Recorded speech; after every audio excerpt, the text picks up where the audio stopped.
our dough together. And so when we talk about this bread dough, anytime we talk about a percentage, it's always what percent of the flour. So 400 grams of flour, which is what we're using here, that is 100%. So if I used 400 grams of water, equal parts flour and water, we would say that's 100% hydration. And if we wanted to do 50%, that would be 200 grams of water, which is half of 400 grams. Don't worry about the math. I have all this stuff done for you. Okay, so this particular batch of bread dough is 80% hydration. And if you've made sourdough with refined flour before, you might think this is too high of an amount of water to use in your sourdough. But I assure you that it is not. And the reason it's not is because fresh milled flour for bread, it absorbs at least 15% more water than bread flour. Why? Because it's got all the bran and the germ in there, and that's much more absorbent. Okay? And this dough is looking pretty good.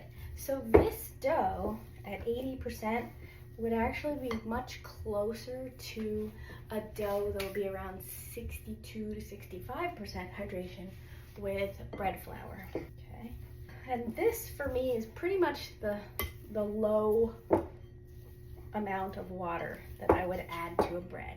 So we just want to mix this with the Danish dough whisk a little bit to get everything incorporated and to develop the gluten just a little bit. But since we're doing it by hand, we're not going to do this for a million hours.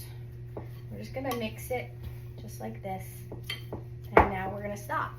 Okay, we will clean off our Danish dough whisk, and when I look at this dough, it looks, this is what I would describe as a rough and shaggy dough. Okay? But as we go through this process, this dough is going to transform into a smooth and shiny dough. Okay? So two things develop gluten. Gluten is a network of proteins that holds the air inside your bread.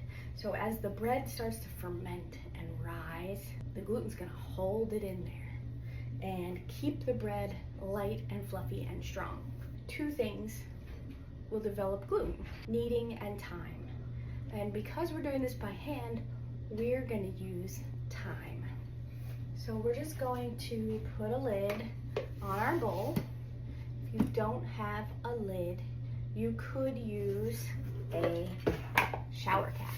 In the equipment list, I have some shower caps, and you can just put that right over top of the bowl to keep the dough from drying out. But one of the things I love about the 2.5 quart Pyrex bowl is, number one, its depth, this particular one, and that it comes with a lid. So we're just gonna let this dough sit for 15 to 30 minutes, and then we're gonna come back and take a look at the dough again. We've let our dough rest, so now we're gonna take another look at it. Okay. And as we start to use our Danish dough whisk, now the dough's starting to follow us around the bowl. Can you see that?